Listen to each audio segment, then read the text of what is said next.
Bonsoir à tous. À la une de ce journal, une question taraude l'esprit de la communauté internationale. Le grand dialogue national a-t-il produit les résultats escomptés, à savoir ramener la paix dans les régions anglophones? Ce sujet brûlant d'actualité était au cœur des échanges entre le président camerounais Paul Biya et le ministre français des Affaires étrangères Jean-Yves Le Drian. Au-delà de ces questions politiques et sécuritaires, la France souhaite relancer la coopération économique avec le Cameroun. Analyse et décryptage à suivre en ouverture de ce journal. Et les populations qui continuent de se plaindre des infrastructures routières qui sont en piteux état.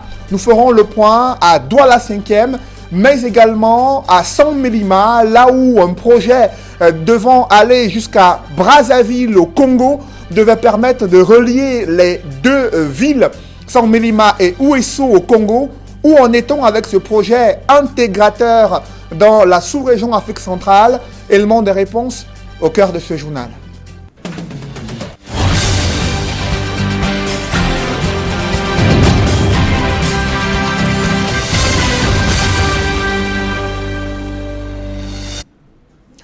Merci de suivre cette édition complète de l'information sur Equinox Télévision. D'abord, ces images du président de la République du Cameroun et le ministre français des Affaires étrangères, Jean-Yves Le Drian, a discuté avec Paul Biya. On parlait de l'unité. L'entretien entre les deux personnalités a duré 1h15. Jean-Yves Le Drian a souhaité que la sérénité revienne au Cameroun. Selon l'annonce de son programme officiel, il a discuté sur les questions du grand dialogue national avec le chef de l'État du Cameroun. Et ce soir, il doit en principe rencontrer des parlementaires, des chefs des partis politiques de l'opposition. Et demain, il met le cap sur la ville de Douala pour discuter avec le secteur privé et également rencontrer des jeunes start-upers et évaluer les projets réalisés avec les soutiens financiers de l'AFD et des entreprises françaises, notamment le deuxième pont sous le Vouri. Ensuite, il se rendra à l'extrême nord du Cameroun auprès des réfugiés et discuter avec les populations locales de cette crise humanitaire liée à la guerre contre Boko Haram à l'extrême nord du Cameroun. Et parlant de cette infrastructure de transport, à savoir le deuxième pont sur le Vouri, réalisé avec des financements français et par une entreprise française. C'est l'un des ponts qui a coûté le plus cher selon la Banque mondiale. Il a fallu plus de 5 ans pour sa réalisation. Pourtant, le projet devait tenir sur 3 ans. Comment en est-on arrivé là? Quelles sont les différentes péripéties liées à la construction du deuxième pont sur le Vouri qui doit faire l'objet d'une visite de la part du ministre français des Affaires étrangères? Élément de réponse avec Jean-Paul Chouniat. Le deuxième pont sur le fleuve Vouri aurait pu voir le jour au courant de la décennie 90. N'eût été la crise qu'a connue l'économie camerounaise à cette époque-là. Mais la nécessité de cet ouvrage important s'est fait de plus en plus ressentir avec l'accroissement continuel du trafic routier, l'intense volume des échanges entre les villes et la démographie galopante dans la ville de Douala durant les 10 dernières années ayant précédé le lancement de la construction de ce deuxième ouvrage sur le Vouri. À la suite d'un appel d'offres pour les études de faisabilité du projet en 2011, la date du 14 novembre 2013 marquait alors un tournant décisif dans la réalisation de ce deuxième pont avec la pose de la première pierre en présence du chef de l'État Paul Biya et l'ambassadrice de France d'alors, Christine Robichon. Et pour passer à cette étape décisive, les gouvernements camerounais et français mobilisent près de 110 milliards de francs CFA de financement, jugé mieux disant que l'offre chinoise de 80 milliards de francs. Malgré cette option inexplicable, le chantier conclu pour une durée de 36 mois va alors connaître plusieurs péripéties.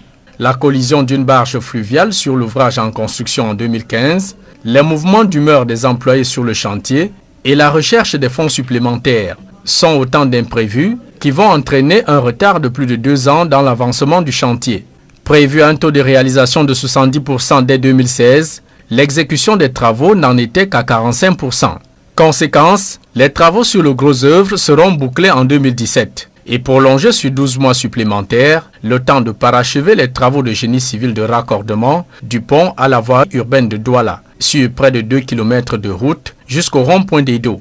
Et le 9 novembre 2018, presque un an, le deuxième pont sur le Vouri est ouvert à la circulation allégeant ainsi les souffrances des usagers qui suffoquaient dans des embouteillages depuis de longues années. Dès son entrée en service, l'ouvrage a connu des inondations suite à quelques imperfections du système d'évacuation des eaux de pluie, ce qui avait alors rendu la circulation presque impraticable. En attendant la réception et l'inauguration officielle du deuxième pont sur le Vouri, les installations électriques et autres accessoires sont régulièrement vandalisées par des citoyens sans foi ni loi. Restons dans la ville de Douala pour évoquer l'enclavement de certaines zones, notamment dans les banlieues du 5e arrondissement de Douala, la zone dit lundi, où les populations sont sorties en masse pour manifester contre l'enclavement de leur zone d'habitation.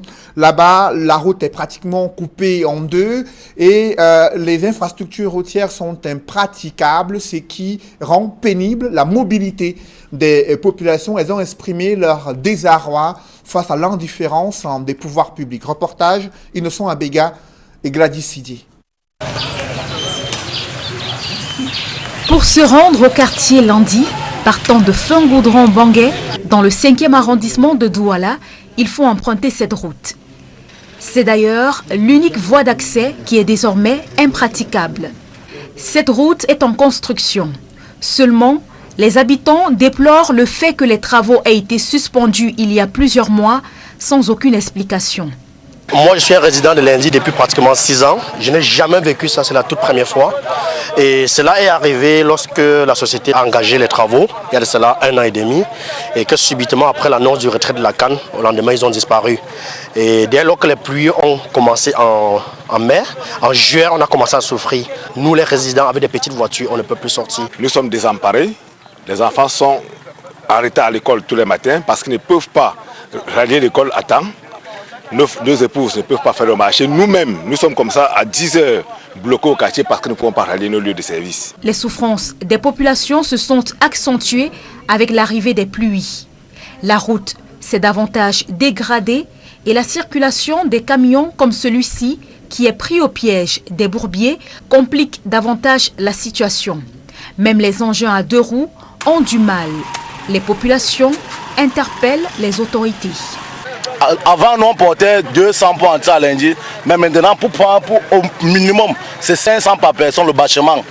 Celui qui n'a pas ces 500, on lui prend 1000 francs, minimum 1500 pour entrer à Landi actuellement. Il y a la mairie, il y a la communauté vraiment, il faut qu'il fasse quelque chose pour la route de Landi. Landi, ça ne va pas. Il faut faire quelque chose, on souffre. On souffre parce qu'il ne faut pas qu'il y ait mort d'homme. Pourquoi les gars viennent ici pour demander qu'est-ce qui s'est passé? Parce qu'ils sont chez eux, ils sont sur le goudron et nous on souffre ici là.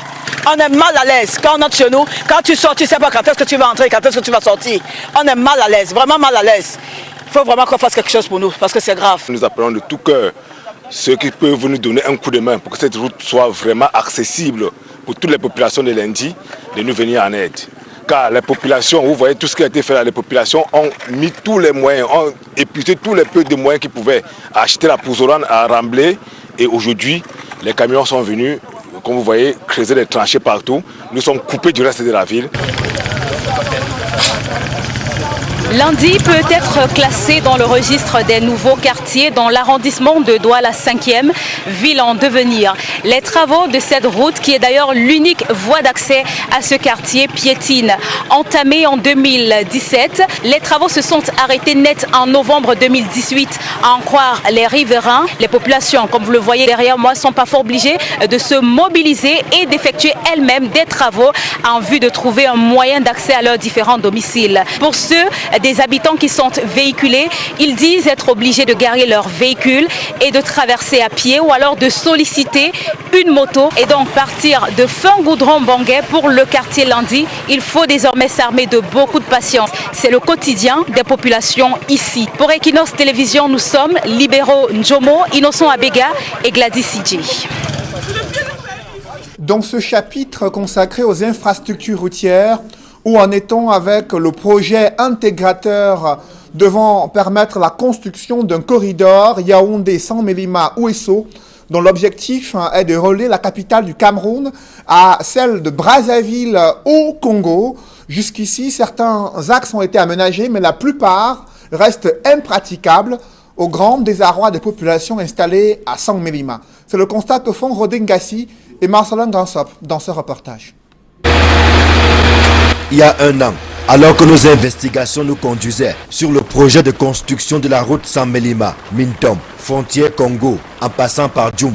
Nous nous inquiétions déjà, les populations avec, de l'évolution à pas de tortue de ce chantier. Aujourd'hui, il est quasiment en arrêt.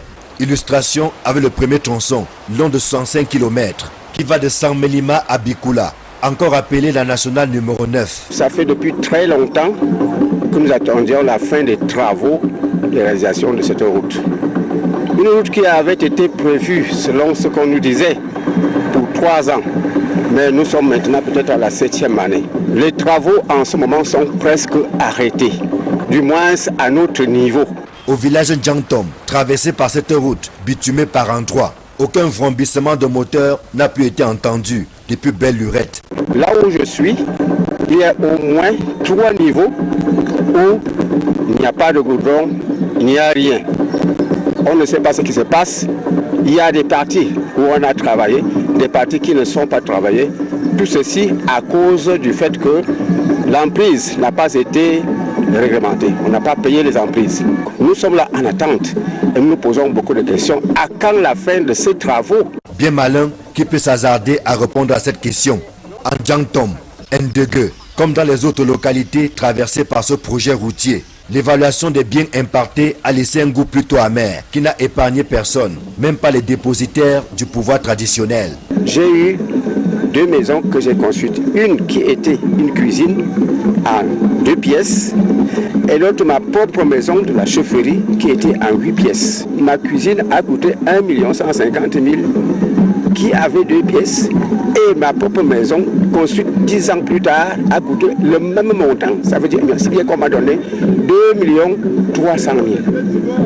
Ce qui était difficile à comprendre. Je suis obligé de chercher à gauche et à droite pour avoir les petits moyens pour que je puisse me réinstaller en tant qu'autorité traditionnelle. Les requêtes formulées par les personnes expropriées pour cause d'utilité publique dorment dans les tiroirs de l'administration, pendant que sur le terrain, la route n'avance pas. À divers endroits, des maisons d'habitation et autres biens, tels que les tombes et les cultures, jonchent encore l'emprise du projet. À ce jour, seul le tronçon Djoum-Mintom, long de 83 km, a été entièrement bitumé. Pourtant, ce projet intégrateur est censé relier Saint-Mélima au Cameroun, à Ouesso au Congo, en désenclavant les zones à forte potentialité économique du Nord Congo et du Sud Cameroun. Les travaux lancés en 2012 évoluent en dents de scie. En plus de la non-libération de certaines emprises, le non-paiement des décomptes et la défaillance de certaines entreprises sont pointés du doigt. Résultat des courses, la route de l'espoir, vantée sur du papier, a pour l'instant cédé la place au désespoir pour les populations des 2 pays voisins. Rappelons que ce projet communautaire et intégrateur porte sur un linéaire de 651 km, dont 316 km du côté camerounais et 335 du côté congolais. Il est financé par plusieurs partenaires au développement. Dans le reste de l'actualité, l'insécurité grandissante à Ebonay, là où le proviseur du lycée bilingue a été grièvement blessé à la suite d'un cambriolage mené par des malfrats armés. Le récit des faits avec Jacques Molon et Kediara. Montée d'insécurité au lycée bilingue d'Ebonay, situé à l'arrondissement de Lonako, dans le département du Mongo. Le proviseur de cet établissement public ainsi que les membres de sa famille vont être victimes d'une violente agression dans la nuit de lundi à mardi par des malfrats munis de machettes. C'est l'arrivée des forces de maintien de l'ordre aux aurores qui va, selon des témoins, permettre à la famille d'avoir un peu d'assistance. On avait trouvé que la porte était fermée, il y avait les enfants dedans, il y avait l'échelle. Ils sont montés sur l'échelle, ils sont entrés au plafond. Maintenant, alors, comme le commandant est venu, il a cassé la porte. On a trouvé les enfants avec le sang. On a tapé le proviseur jusqu'à... On l'a amené à l'hôpital. Un fait qui va avoir une incidence directe sur le reste de l'établissement, déjà traumatisé par la récurrence des attaques qu'on attribue à de jeunes délinquants, avec à leur tête un ancien élève du lycée. Et il n'y avait pas cours aujourd'hui. Et on nous grondait souvent d'aller en classe. Parce que aussi, il y a souvent qu'on vient aussi, il y a souvent les problèmes au lycée. Les maquisards viennent souvent nous agresser. Ils prennent souvent l'argent des élèves. Ce n'est pas la première fois qu'un proviseur est agressé à Ebonay. Jamais une attaque passée ne s'était faite avec autant de violence. Désormais, élèves et enseignants se sont en insécurité. Ça nous fait peur. Parce que chaque année, des trucs comme ça. Tous les proviseurs qui viennent ici au lycée, ils n'ont jamais eu ce coup, mais souvent quand il y a souvent les bandits viennent, ils commencent à voler, mais ils n'ont jamais fait à ce qu'ils tapent le proviseur. Le personnel enseignant du lycée bilingue des Bonnets a été mis en stand-by. Les cours reprendront quand les mesures de sécurité seront de nouveau garanties. Une réunion s'est d'ailleurs tenue à cet effet avec les autorités de la ville. Il ressort de cette réunion que les cours doivent effectivement reprendre dans ce lycée bilingue situé à Ebonné dans le département du Mungo. Et non loin de là, dans la région du sud-ouest, dans le chaudron de la crise anglophone, les éléments du bataillon d'intervention rapide multiplient les actions de proximité avec les populations, notamment des campagnes visant à pouvoir mener des consultations gratuites pour les populations, la distribution des médicaments afin de les rassurer sur le rôle de l'armée dans le chaudron de la crise anglophone. D'autres précisions avec Nadine Yambou. Dévasté et meurtri par plus de 3 années de guerre, Mai 14 sur l'axe Kumba-Muyoka dans la région du sud-ouest tourne au ralenti. Ici, les activités des populations ont pris un sérieux coup. Même le centre de santé du coin est devenu l'ombre de lui-même. Le personnel soignant a plié bagages, privant ainsi les malades des soins de santé. Présents dans la zone, les éléments des forces de défense et de sécurité ne sont pas toujours perçus comme des protecteurs. Ces consultations gratuites et dons en matériel médical ont pour but de rassurer les populations et consolider le lien armée-nation. Dans le cadre du concept armée-nation, l'armée se rapproche des populations sinistrées et tout particulièrement ici à Maïfloti. Les populations sont favorables. Nous sommes là pour leur montrer que nous sommes avec elles. Nous tous nous formons un. Nous devons travailler la main dans la main pour le bien de notre pays. Une démarche fortement appréciée par ces populations privées de soins depuis des années. Ce sont au total 214 personnes qui ont bénéficié d'une assistance médicale. Nous vous disons merci, nous vous disons vraiment merci pour ce geste. Dans cet élan de solidarité, les membres de l'équipe médicale du 6e bataillon d'intervention rapide se sont rendus à l'orphelinat Moda House Orphanage, où en plus d'avoir administré des soins de santé aux pensionnaires, ont procédé à la distribution de quelques présents. Cette initiative que les populations souhaitent voir se pérenniser a été l'occasion pour les forces de défense et de sécurité de réaffirmer leur proximité vis-à-vis des populations et d'appeler celles-ci à fournir plus d'informations dans la lutte contre l'insécurité que répandent les groupes armés dans la région du sud-ouest. Et dans le nord-ouest, l'armée camerounaise dément l'attaque du cortège du gouverneur annoncé lundi dernier. Dans un communiqué, le chef de la division de la communication du ministère de la Défense précise qu'il n'y a aucun bilan humain et matériel lourd. Le capitaine de frégate Cyril Serge Atonfac met en garde contre cette manipulation visant à saper le moral des soldats camerounais. Il précise que le gouverneur du Nord-Ouest a procédé lundi dernier en paix et en sécurité et dans une grande ferveur populaire à l'installation du préfet de la Meusam. L'armée reste, dit-il, plus que jamais engagée dans les opérations de restauration de la paix, indispensables à la libre circulation des biens et des personnes dans des parties du territoire camerounais en proie à la barbarie. C'est en substance un communiqué de l'armée camerounaise. Où en est-on avec les projets visant à améliorer les conditions de production des petites et moyennes entreprises au Cameroun? Le gouvernement annonce des initiatives allant dans ce sens, malgré les multiples plaintes des PME qui peinent à avoir accès au financement et à l'accompagnement nécessaire de la part du gouvernement. Des précisions avec Aïk Cyril dans ce reportage. Comment faire de l'économie sociale un vecteur d'inclusion au Cameroun? La question sera au centre des échanges à la faveur de la 4e édition des Journées nationales de l'économie sociale prévues du 29 au 30 octobre 2019 à Yaoundé. Pour les pouvoirs publics, l'événement vise à promouvoir la créativité et le savoir-faire des entrepreneurs camerounais.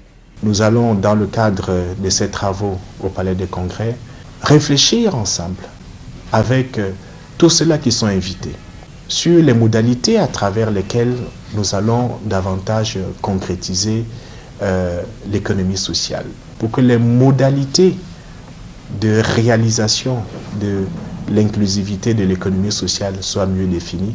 Environ 250 participants sélectionnés dans les 10 régions du Cameroun sont attendus aux Journées nationales de l'économie sociale. Le gouvernement annonce qu'ils recevront les moyens nécessaires pour se rendre à Yaoundé. C'est des acteurs qui, dans chacune de nos régions, ont déjà pu mettre à disposition, se sont illustrés comme de véritables acteurs de l'économie sociale, mais qui en même temps, en termes d'innovation sociale, de créativité et surtout de capacité à répondre aux problématiques que pose aujourd'hui le développement de l'économie sociale, ont engrangé des résultats. Il y a des frais de participation qui ont été engagés pour assurer leur transport sur Yaoundé, de leurs différents lieux où ils se trouvent, de façon à ce qu'on puisse avoir la participation la plus inclusive, la plus large possible. Reste que la 4e édition des Journées nationales de l'économie sociale est annoncée, alors que la 3e édition a laissé un arrière-goût d'inachevé. Si la loi cadre sur l'économie sociale au Cameroun a été adoptée, les textes d'application restent attendus. Aujourd'hui, nous avons en chantier les textes d'application. Les textes d'application qui vont permettre qu'au niveau de chaque commune, on puisse se doter d'un registre permettant justement à toute structure qui revendiquerait le statut d'unité de l'économie sociale de se faire enregistrer. Les textes d'application en chantier formulent également les différents réseaux qui vont permettre une amplification ou alors une meilleure efficacité en fait de l'action en matière d'économie sociale. Et je pense qu'il y a également en chantier le Conseil national de l'économie sociale. Si le décret d'application de la loi cadre sur l'économie sociale reste attendu, les Journées nationales de l'économie sociale pourraient également déboucher sur l'adhésion du Cameroun au Pacte mondial de l'économie sociale adopté à Paris, en France.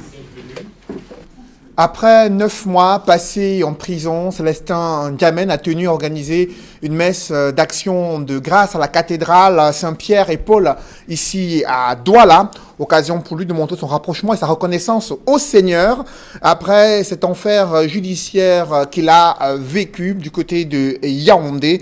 Moment de communion, de partage avec des amis, autres personnalités venues l'assister en cette circonstance. Après sa libération et celle de ses co-détenus, le secrétaire national aux droits de l'homme du MRC dit être heureux de retrouver sa famille. Une messe d'action de grâce qui s'est tenue vous le voyez, à la cathédrale Saint-Pierre et Paul de Douala, en présence des cadres du MRC et d'autres sympathisants de ce parti politique.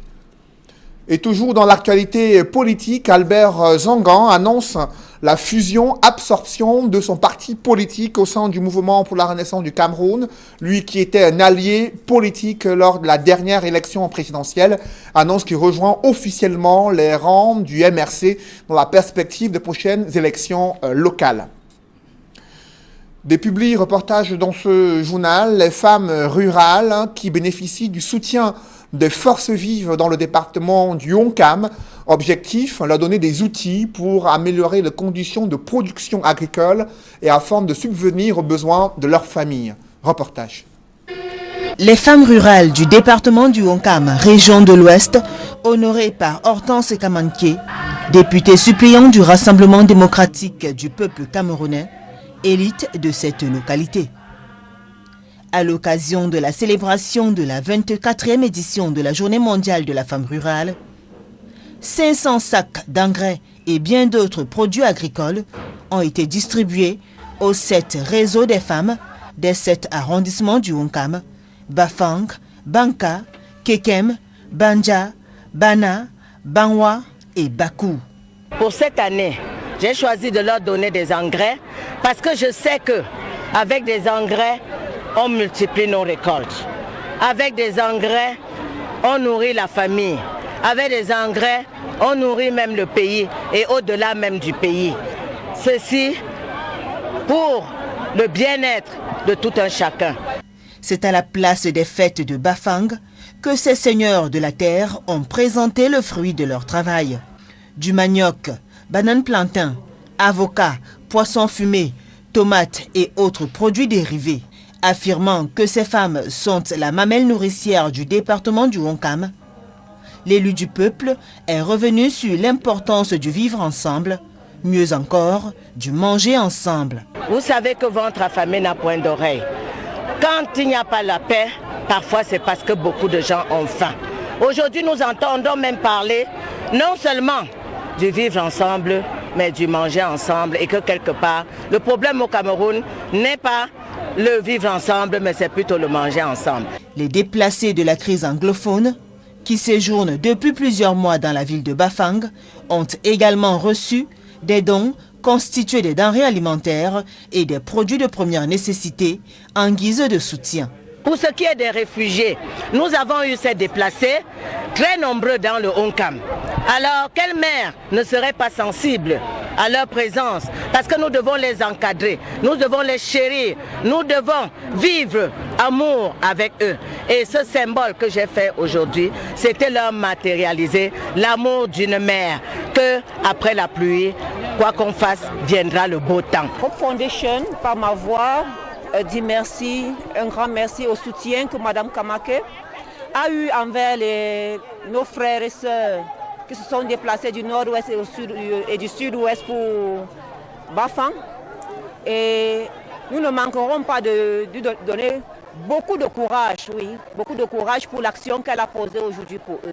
Des motocyclettes ont également été offertes aux jeunes de cette localité pour faciliter leur mobilité et éventuellement joindre les deux bouts. Depuis 9 ans consécutifs, Hortense Kamanke assure le rôle de marraine à chaque édition de la Journée mondiale de la femme rurale à Bafang.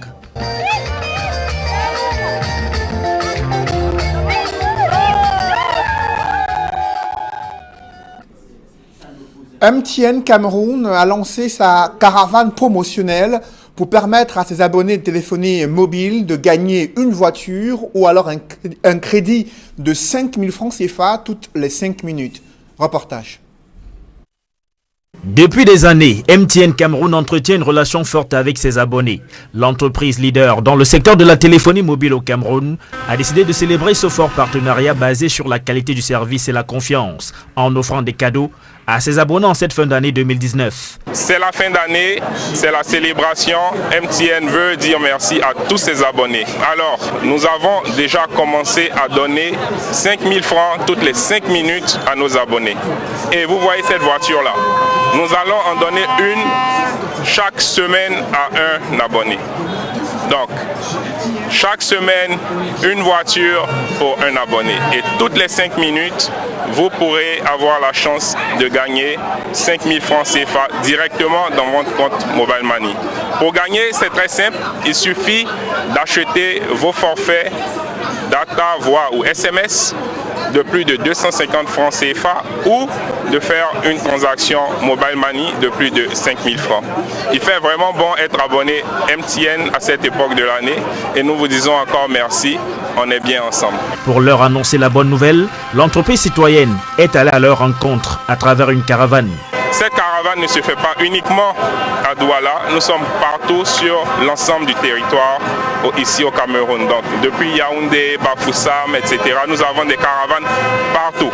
Et c'est la marée jaune, c'est la descente de MTN sur le terrain pour montrer que nous sommes très proches de nos clients et pour faire vraiment plaisir à nos clients en cette fin d'année. En plus des abonnés, les partenaires de MTN ont également une place de choix. L'élément est tout simple, hein. Ils sont sélectionnés par région, ils reçoivent des SMS qui leur donnent les targets actifs et chaque semaine, chaque agent peut gagner jusqu'à 100 000 francs.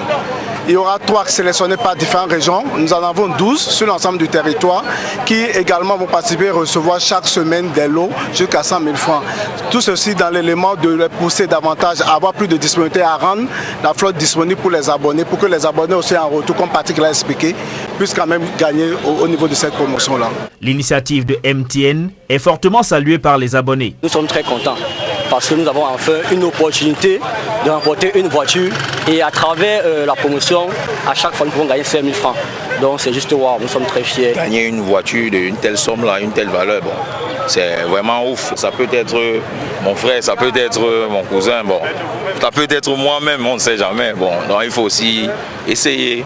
Pour participer, c'est simple. Faites une transaction mobile money de moins 5 000 francs CFA en tapant étoile 126 dièse ou achetez un forfait de votre choix de moins 250 francs CFA en tapant étoile 157 dièse. Il fait donc bon d'être abonné MTN en cette fin d'année 2019.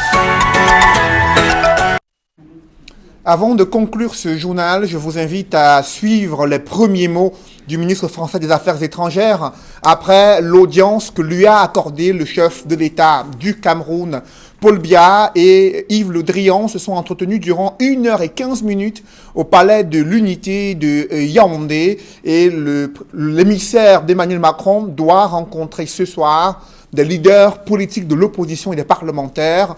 Compte rendu avec Aïk Cyril. Accueilli à l'aéroport international de Yaoundé-Simalène par René Emmanuel Sadi, ministre de la Communication, Jean-Yves Le Drian, ministre français des Affaires étrangères, entame sa visite au Cameroun par un entretien au palais de l'Unité avec le président Paul Biya. Une audience qui se situe dans le prolongement du tête-à-tête Biya-Macron il y a quelques jours à Lyon, en France. Cette visite s'inscrit dans le prolongement de l'entretien qu'a eu le président Biya avec le président Macron il y a quelques jours à Lyon. Et ensuite, cela vient dans un moment où, dans ce pays, la réconciliation est en marche. Et donc, je suis venu pour dire combien la France se voulait, avec le Cameroun, être dans une phase de relance d'une relation historique très forte, mais qui va trouver maintenant une nouvelle dynamique. Pendant 1h40 environ, Paul Biya et Jean-Yves Le Drian évoquent également des sujets liés au grand dialogue national qui vient de se tenir au Cameroun. Nous souhaitons accompagner les efforts de paix, d'apaisement qui ont été développés depuis quelques jours, depuis quelques semaines, en particulier à la suite du grand dialogue national, pour que le Cameroun retrouve sa sérénité. Nous avons pour cela beaucoup d'atouts, l'expérience de notre collaboration depuis de nombreuses années, mais aussi le fait que nous avons aussi l'expérimentation de la décentralisation. Or, une des leçons du grand dialogue national porte sur ce point. Et puis nous avons aussi une collaboration dans le domaine des infrastructures, dans le domaine de l'énergie, dans le domaine du développement. Après le palais de l'Unité, l'agenda de Jean-Yves Le Drian prévoit une rencontre avec des leaders politiques camerounais ainsi qu'une visite des projets financés par la France au Cameroun, notamment le pont sur le Vouri. Mais en attendant, le ministre français des Affaires étrangères a été fait grand officier de l'ordre du mérite camerounais. Mesdames, messieurs, c'est la fin de ce journal. Merci de l'avoir suivi. Juste après cette édition de 20h, retrouvez Serge Alain Autou et ses invités pour le débrief du journal sur le plateau d'Equinox Soir. Serge Alain. Après Jean-Yves Le Drian, ministre français de l'Europe et des Affaires étrangères, le chef de la diplomatie française va s'entretenir avec quelques leaders politiques camerounais. Cette rencontre doit en principe se tenir ce soir du côté de Yaoundé, mais avant vous avez suivi la teneur des échanges entre Paul Biya et Jean-Yves Le Drian qui vient, vous l'avez suivi, relancer la coopération entre Paris et Yaoundé. Il a insisté sur l'expérience que la France a en matière de décentralisation pour accompagner le Cameroun dans la mise en œuvre des recommandations formulées lors du grand dialogue national. Il a évoqué la nécessité pour le Cameroun de retrouver la sérénité et le fait que la France se tient disposée à pouvoir l'accompagner dans cet effort. Au terme de cette audience que lui a accordé le chef de l'État du Cameroun, il doit également pouvoir évaluer les projets financés par la France, notamment le deuxième pont sur le Vouri, dont les péripéties ont été évoquées dans ce journal. Un pont qui a coûté plusieurs centaines de milliards de francs CFA, l'un des plus chers sur le continent africain selon la Banque mondiale, et qui a mis plus de temps que prévu pour être construit. Vous avez suivi les différentes étapes de construction de ce deuxième pont sur le Vouri, financé par la France et le Cameroun. 141,6 milliards de francs CFA pour le deuxième pont sur le Vouri. Madame, Monsieur, c'est dans l'essentiel Equinox Soir deuxième partie. Bonne soirée à vous, Cédric. Bonne soirée à vous, Serge Alain. Rendez-vous lundi 20h. Rendez-vous lundi 20h.